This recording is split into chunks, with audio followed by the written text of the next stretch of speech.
जैसे कि आप कोई बड़ी पोस्ट में हो, मतलब कि पावर में, और उसी पावर का मिसयूज कर रहे हो अपना मनमाना काम करने के लिए, और उससे सामने वाले पर्सन को प्रॉब्लम हो, तो कैसा लगेगा?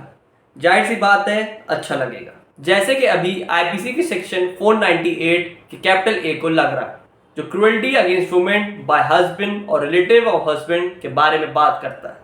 ये बताता है अगर हस्बैंड के थ्रू कोई एक्ट कमिट हुआ है और उस एक्ट से वाइफ को प्रॉब्लम हुई हो, तो उसमें आपको सजा मिलेगी, वो एक्ट इंटेंशनली किया हो या फिर नॉन इंटेंशनली। अब देखिए, यहाँ बात आ गई नॉन इंटेंशनली की, कि मतलब अगर हस्बैंड ने कोई एक्ट मिनिमम इंजरी में किया हो, तब भी उसको पनिशमेंट मिलेगी, और इसमें पनिशमेंट 1 से 3 साल तक की है। अब आइए समझते हैं मिनिमम इंजरी से रिलेटेड केसेस को। तो पहला case Kansraj versus state of Punjab year 2000 का है, जिसमें जो कंसराज की वाइफ सुनीता कुमारी होती हैं, वो अपने हस्बैंड के घर मरी हुई पाई जाती हैं, जो कि नेचुरल डेथ नहीं होती है बल्कि सफोकेशन के कारण हो जाती है, यानी कि घुटन की वजह से। इन्वेस्टिगेशन के बाद उसके हस्बैंड और उसके फैमिली मेंबर्स को चार्ज किया जाता है। तो इसमें डाउरी की डिमांड थी, तो कोर्ट ने कहा इसमें हस्बैंड के फॉल्ट की वजह से हस्बैंड के फैमिली मेंबर्स और रिलेटिव्स को इन्वॉल्व नहीं किया जा सकता, क्योंकि दहेज की मांग से पहला डाउट हस्बैंड पे ही जाता है। तो इसमें इन लॉज का क्या कॉन्ट्रीब्यूशन? तो इस केस में क्रिमिनल प्रोसिक्यूशन और चार्जशीट को क्वैश कर दिया गया, यानी कि रद्द। फिर 2009 में Neelu Chopra and others versus Bharti का केस आया। इसमें नीलू चोपड़ा और कृष्ण चोपड़ा हस्बैंड वाइफ रहते हैं, यानी कि अपीलेंट, और भारती डॉटर इन लॉ होती है, जो कि रेस्पोंडेंट की होती है। तो इसमें भारती और राजेश की मैरिड लाइफ ठीक नहीं थी, क्योंकि वो राजेश पे शक करती थी और साथ ही उसके पेरेंट्स से भी मिसबिहेव करती थी डाउरी डिमांड करने के लिए। तो 1993 में भारती कंप्लेन फाइल करती है इस सेक्शन के अंडर। 2006 में राजेश एक्सपायर्ड हो जाता है।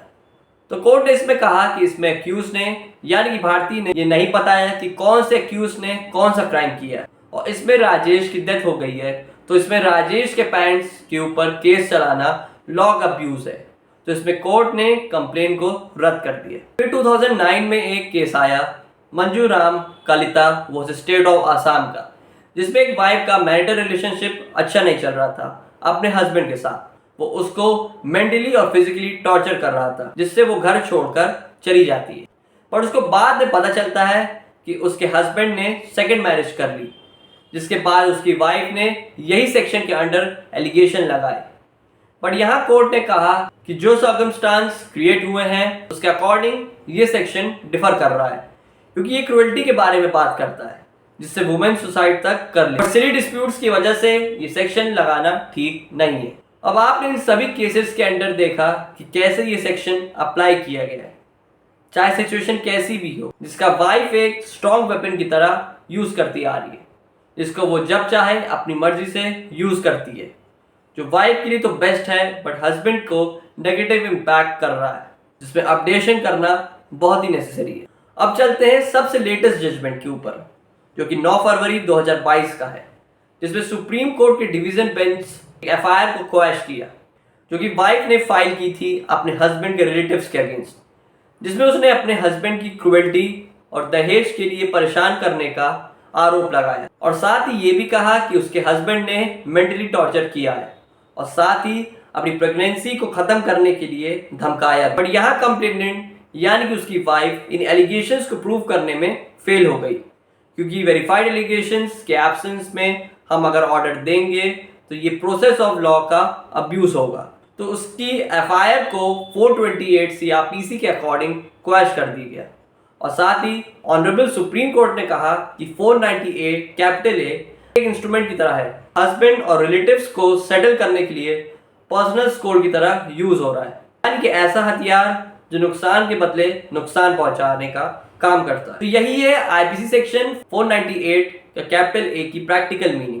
इस सेक्शन के अंडर ऐसी कई कंप्लेंट्स रजिस्टर की जा रही हैं, पर जब ट्रायल पे आता है तो रिलेवेंट फैक्ट ही नहीं मिलता। माना कि सभी केसेस में ऐसा नहीं होता, कई में एलिगेशंस ट्रू होते हैं, बट प्रॉपर रीचेक करना इसमें बहुत ज़रूरी है। बाकी आपकी क्या राय है, ये सेक्शन रहना चाहिए या हटना चाहिए? और अगर नहीं हटता तो क्या मॉडिफिकेशन इसमें ज़रूरी है। आई होप इसका कंसेप्ट आपको क्लियर हुआ हो। तो मिलते हैं नेक्स्ट वीडियो में।